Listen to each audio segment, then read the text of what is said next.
Good morning all of you. मैं BK Sinha स्वागत करता हूं आप लोगों का इस सेशन में जो कि एरर्स पर बेस्ड है। दोस्तों, इस तरह के एरर्स हमने कल भी किया था आपके साथ, जो कि बैंक या एमबीए वाले एग्ज़ाम्स में पूछे जाते हैं। क्वेश्चन वैसा ही है, जैसा कि आपको पता होगा कि लाइफ में बेसिक्स नहीं बदलते। लाइफ के किसी भी एस्पेक्ट की हम बात करें तो बेसिक्स में कभी कोई चेंज नहीं होता। हाँ, उसमें कुछ डायमेंशंस जोड़े जाते हैं। उसी तरह से इस क्वेश्चन को डिज़ाइन किया गया, और अगर पहली बार आपको एग्ज़ाम में देखने को मिले तो you will be taken by surprise, you will be taken by surprise कि ये किस तरह का क्वेश्चन है। बट क्वेश्चन बिल्कुल वही है जो आम तौर पर पूछा जाता है एरर से रिलेटेड। पूछने का उसका तरीका थोड़ा अलग है। जैसे यहाँ पे क्वेश्चन नंबर 1 अभी आपके सामने होगा, जिसमें 4 सेंटेंस दिए हुए हैं, ए, बी, सी और डी। इसको आपको देखना है ग्रामर के हिसाब से कि क्या ग्रामेटिकली ये सेंटेंस सही है या इनमें कहीं कोई एरर है, और उसी के बेसिस पे जो नीचे ऑप्शंस दिए हुए हैं आपको डिसाइड करना है कि आपका आंसर क्या होना चाहिए ऑप्शन के हिसाब से। ऑप्शन कैसे हम इसमें सेलेक्ट करेंगे? ए, बी, सी और डी में जिस सेंटेंस में एरर नहीं होगा वही आपका आंसर होना चाहिए। Got my point? समझ गए होंगे आप लोग कि क्वेश्चन क्या है। एक क्वेश्चन में 4 सेंटेंस दिए हुए हैं, A, B, C, D. Your job is to check कि किसमें क्या एरर है, और 1, 2 या 3 सेंटेंस भी ऐसे हो सकते हैं जिसमें एरर नहीं हो, तो वही आपका आंसर होना चाहिए। समझ गए? अब देखते हैं क्वेश्चन नंबर 1 का sentence number A. The government said NGOs and voluntary organizations need to register itself with NITI Aayog to receive grant in aid from the center। यहाँ पे देखते हैं, अगर सेंटेंस को ध्यान से हम एक्सप्लेन करें पार्ट वाइज, तो the government said NGOs and voluntary organizations need to register। इस पार्ट में कोई भी एरर नहीं है। उसके बाद जो पार्ट आता है, itself with NITI Aayog to receive grant in aid from the center। इस पार्ट के शुरू में ही जो वर्ड है itself, ये गड़बड़ है। ये प्रोनाउन है, और हम जानते हैं कि प्रोनाउन किसके हिसाब से होता है? अपने सब्जेक्ट के हिसाब से होता है। इस सेंटेंस में प्रोनाउन इटसेल्फ के लिए जो सब्जेक्ट है वो है NGOs and voluntary organisations. NGOs अपने आप में प्लूरल है, वॉलंटरी ऑर्गेनाइजेशंस भी प्लूरल है, और दोनों एंड से जुड़ा हुआ है, मतलब ये डबल प्लूरल हो गया। और जब डबल प्लूरल हो गया तो इसके हिसाब से वर्ब भी प्लूरल होना चाहिए और प्रोनाउन भी प्लूरल होना चाहिए। नीड यहाँ पे वर्ब है विच इज़ प्लूरल, और उसके बाद आने वाला प्रोनाउन इटसेल्फ को प्लूरल बनाना होगा। यहाँ पे इटसेल्फ की जगह पे होगा देमसेल्व्स। उम्मीद है आपको समझ में आ गया होगा दोस्तों। कोई डाउट इसमें? शायद डाउट नहीं बचा होगा। ये एक बेसिक रूल पर बेस्ड है, इंग्लिश ग्रामर के कार्डिनल रूल पे, जिसमें कहा गया है कि सब्जेक्ट के हिसाब से वर्ब हम डिसाइड करते हैं। सब्जेक्ट अगर सिंगुलर है तो वर्ब भी सिंगुलर होगा, सब्जेक्ट अगर प्लूरल है तो वर्ब भी प्लूरल होगा। इसके 2 एक्सेप्शंस हैं, आई और यू, जो सिंगुलर होने के बाद भी प्लूरल वर्ब लेते हैं। ठीक है? और प्रोनाउन भी प्लूरल होते हैं। तो NGOs और वॉलंटरी ऑर्गेनाइजेशंस के हिसाब से प्रोनाउन यहाँ पे इटसेल्फ की जगह पे होगा themselves. Now we come to sentence number 2। Sambhaji brigade, one of the groups organizing Maratha protests across Maharashtra, is set to become a political party, reports said। इसको भी 2 पार्ट में बांट के देखते हैं इस सेंटेंस को। Sambhaji brigade, one of the groups organizing Maratha protests across Maharashtra. इस पार्ट में कोई भी गड़बड़ी नहीं है। वन ऑफ द के बाद हम जानते हैं कि आने वाला नाउन प्लूरल होता है। दोस्तों, यहाँ पे वन ऑफ द के बाद ग्रुप्स एक नाउन के रूप में है, प्लूरल है, बिल्कुल सही यूज़ किया गया है। और उसके बाद इस सेंटेंस में और कोई भी गलती नहीं है। Second part, is set to become a political party, reports said. ये पार्ट भी अपने आप में ग्रामेटिकली करेक्ट है, इसमें भी कोई एरर नहीं है।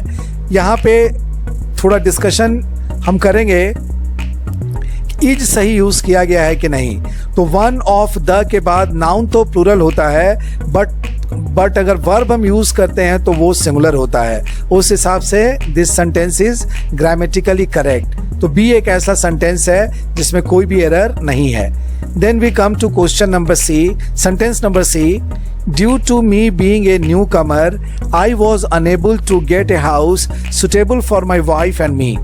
इस सेंटेंस में भी देखते हैं मेरे एक नए होने के नाते, मेरा नया होना, यहाँ पर देखना पड़ेगा कि मी सही यूज किया गया है कि नहीं। तो यहाँ पे मी गलत यूज किया गया है, यहाँ पे होगा due to my being a newcomer. ये थोड़ा सुनने में आपको और पता लगेगा कि सर मी को आपने माई से क्यों रिप्लेस किया। तो इसके कुछ एग्जाम्पल्स मैं आपके लिए और देना चाहूँगा, जैसे मेरा आना, तो वहाँ पे आने के लिए कमिंग और मेरा के लिए माई यूज करते हैं। तुम्हारा जाना, जाने के लिए गोइंग और तुम्हारे लिए योर यूज करते हैं। उसी तरह से मेरा नया होना, my being a newcomer, so in place of me we should use my. तो इस सेंटेंस में एरर है। सी एक ऐसा सेंटेंस है जिसमें एरर है। Then we take up the last sentence, that is sentence number D. He could not plan his strategy until he knew whom his opponents could be. जब भी किसी भी एरर वाले सेंटेंस में whom या who लिखा रहता है, वहाँ पे हमको बहुत अलर्ट होने की ज़रूरत होती है कि whom सही यूज़ किया गया है या वहाँ पर who लगेगा। ठीक है, अगर इसमें हम ज़्यादा ग्रामर का लॉजिक यूज़ नहीं करेंगे, नहीं तो वो डिस्कशन लंबा होता है। यहाँ पे सिंपल हम लोग देखते हैं कि हु का मतलब क्या होता है, कौन, और हुम का मतलब होता है किनसे या जिनको या किनको। ठीक है, सेंटेंस का मीनिंग क्या है कि वह अपनी स्ट्रैटेजी उस समय तक प्लान नहीं कर पाया, अपनी रणनीति उस समय तक तय नहीं कर पाया जब तक वह यह नहीं जान सका कि उसके विरोधी कौन हैं। तो कौन के लिए हु वर्ड ज़्यादा सही है या हुम? आप लोग डेफिनेटली कहेंगे कि हु यहाँ पर ज़्यादा सुटेबल होना चाहिए। तो हुम को हम लोग रिप्लेस करेंगे हु से, यानी कि इस सेंटेंस में भी एरर है। In place of whom it should be who. तो out of A B C D एक ही सेंटेंस ऐसा था बी जिसमें एरर नहीं था। So the answer is B. Now second question भी उसी तरह का है, जिसमें 4 सेंटेंसेस दिए गए हैं। चेक करना है कि किस में एरर है और कौन सा सेंटेंस एरर फ्री है। Sentence A, the government contended that she could not be commissioned as she had rejected the offer earlier. इस सेंटेंस को 2 पार्ट में ब्रेक करते हैं और तब देखते हैं कि एरर है या नहीं। The government contended that she could not be commissioned, यहाँ तक में कोई एरर नहीं है। could be के बाद commissioned V3 सही यूज़ किया गया है, तो इस पार्ट में कोई एरर नहीं है। Second, as she had rejected the offer earlier, यहाँ पर had के बाद V3 है। सेंटेंस के स्ट्रक्चर के हिसाब से दिस इज परफेक्ट। अब अगर हम टेंस का लॉजिक इसमें लगाते हैं इस सेंटेंस में, तो उसके हिसाब से भी सही है। एक पार्ट इसका पास्ट परफेक्ट टेंस में है और दूसरा पार्ट पास्ट इंडेफिनिट टेंस में है। So this sentence is error free. Now we discuss sentence number B. The plane that crashed in Colombia was out of fuel, had no electric power and was preparing for an emergency landing when it crashed. ठीक है, अब देखते हैं इस sentence को भी 2 part में, और किस पार्ट में एरर है ये लोकेट करने की कोशिश करते हैं। First part, the plane that crashed in Colombia was out of fuel, इस पार्ट में कोई भी एरर नहीं है। Second part, had no electric power and was preparing for an emergency landing when it crashed. यहाँ पर had no electric power, power को electric power पे कंसंट्रेट करते हैं। यहाँ पे पावर यहाँ पे एक नाउन है और उसके पहले एडजेक्टिव आना चाहिए। सो इन प्लेस ऑफ इलेक्ट्रिकल आना चाहिए इलेक्ट्रिकल चूंकि एक एडजेक्टिव है इसीलिए वो ज़्यादा अप्रोप्रिएट है as compared to electric. Electric यहाँ पर नाउन के रूप में है, तो in place of electric it should be electrical. इसके और भी एग्जांपल्स आपको बता सकते हैं, जैसे पॉलिटिकल पावर, पावर के साथ पॉलिटिकल जुड़ा हुआ है एक एडजेक्टिव के रूप में। सो सेंटेंस बी में एरर था और ये सेंटेंस मेरे आंसर में नहीं आ सकता। Then we come to sentence number C. The astronomical phenomena commonly known as northern lights is caused when the sun's energy produce a solar storm spreading charged particles across space। यहाँ पे देखते हैं क्या क्या एरर्स है इस sentence में।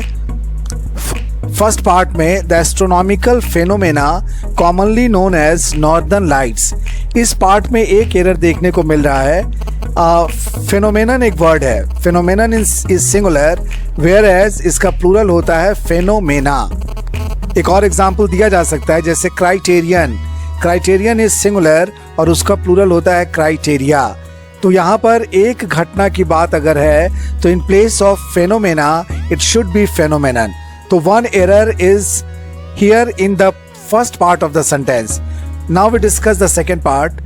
is caused when the sun's energy produce a solar storm spreading charged particles across space। यहाँ पर देखते हैं sun's energy, this is a subject, ये सिंगुलर है, energy is a singular word, तो इसके बाद आने वाला जो वर्ब होगा वो भी सिंगुलर होना चाहिए। तो in place of produce it should be produces. तो सेंटेंस सी में भी एरर देखने को मिला, तो C can not be the answer.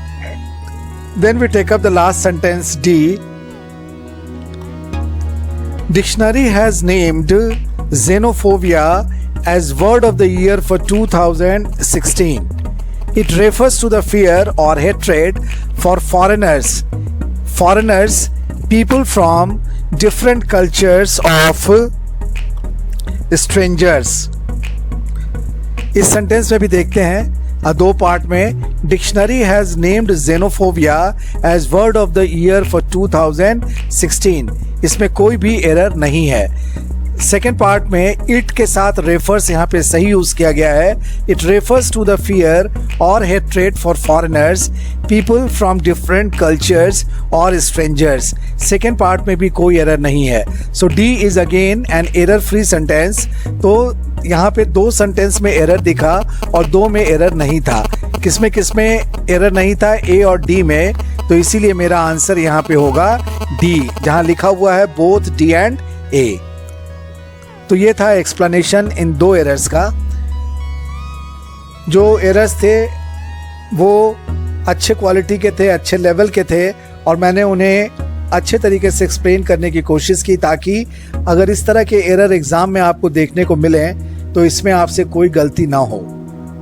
कल का जो क्लास होगा, जो लेक्चर हमारा होगा वो कुछ वर्ड से रिलेटेड होगा और एसएससी एग्ज़ाम में जो वर्ड्स पूछे गए हैं, वर्ड से रिलेटेड जो क्वेश्चंस एग्ज़ाम में आते हैं उसको डिस्कस किया जाएगा।